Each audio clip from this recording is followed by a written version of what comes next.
Coupe budgétaire drastique et étudiants étrangers ciblés, les professeurs et étudiants d'Harvard s'unissent pour dénoncer la guerre menée par Donald Trump contre leur université.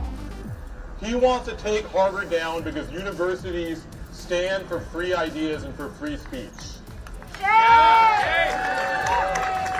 Free ideas and free speech get in the way of authoritarians.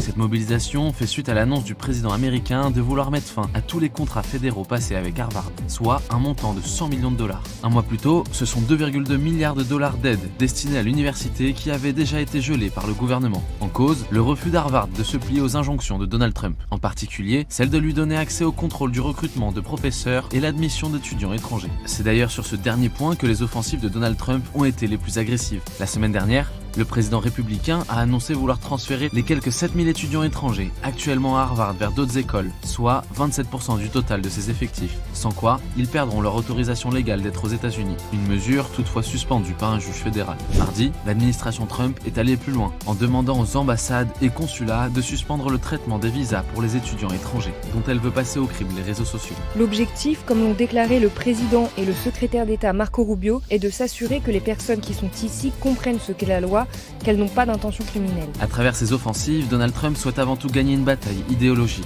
Le camp républicain reproche aux grandes universités américaines de promouvoir des idées jugées trop progressistes, de ne pas assez lutter contre l'antisémitisme ou encore d'avoir des liens avec le Parti communiste chinois. De son côté, l'université d'Harvard accuse l'administration Trump de vouloir détruire illégalement l'enseignement supérieur aux États-Unis. Cette décision est la dernière d'une série de mesures de représailles et d'autoritarisme flagrant à l'encontre de la plus ancienne institution d'enseignement supérieur des États-Unis.